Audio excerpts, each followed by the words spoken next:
আসসালামু আলাইকুম। আশা করি সবাই ভালো আছেন। চলুন দেখে নিই আজকের নিউজ। আপন জুয়েলার্সের ১ রতি স্বর্ণ বৈধ নয়। আপন জুয়েলার্স থেকে জব্দ করা 13.5 মণ স্বর্ণের পুরোটাই অবৈধ। তাই তাদের সব স্বর্ণই জব্দ করা হচ্ছে বলে জানিয়েছে শুল্ক গোয়েন্দা ও তদন্ত অধিদপ্তরের মহাপরিচালক ডক্টর মইনুল খান। শনিবার ৩রা জুন তিনি এই খবর নিশ্চিত করেন।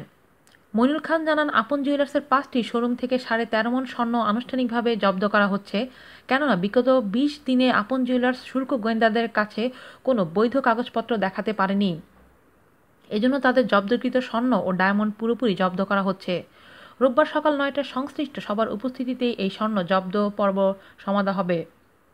জব্দকৃত স্বর্ণ ঢাকা কাস্টমস হাউসের শুল্ক গুদামের মাধ্যমে বাংলাদেশ ব্যাংকে জমা দেওয়া হবে জানিয়ে তিনি বলেন, এরপর আইনি প্রক্রিয়ায় জব্দকৃত স্বর্ণ ও ডায়মন্ড কী করা হবে তা নির্ধারণ করা হবে শুল্ক আইনে।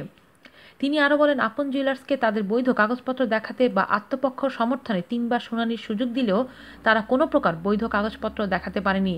এছাড়া আপন জুয়েলার্সের মালিকপক্ষের দেওয়া 182 জনের তালিকার মধ্যে 85 জন প্রকৃত গ্রাহককে মেরামতের জন্য জমা রাখা প্রায় 2.3 কেজি স্বর্ণালংকার অক্ষত অবস্থায় ফেরত দেওয়া হয়েছে।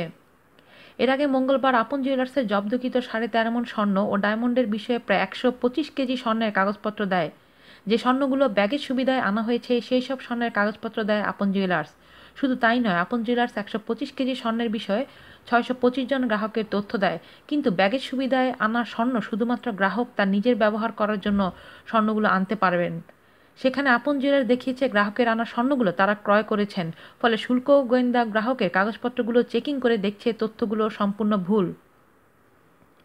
এছাড়া একই দিন 30 মে শুল্ক গোয়েন্দাদের জিজ্ঞাসাবাদ শেষে বেরিয়ে যাওয়ার সময় আপন জুয়েলার্সের আইনজীবী ব্যারিস্টার তাইফুল সিরাজ বলেন, তারা প্রায় 70 থেকে 80 কেজি স্বর্ণের কাগজপত্র দেখিয়েছেন। পরে আবার বলেন প্রায় 50 কেজি স্বর্ণের কাগজ দেওয়া হয়েছে, কিন্তু পরে শুল্ক গোয়েন্দা জানায় তারা 125 কেজি স্বর্ণের হিসাব দিয়েছেন। আজ এ পর্যন্তই। আল্লাহ হাফেজ।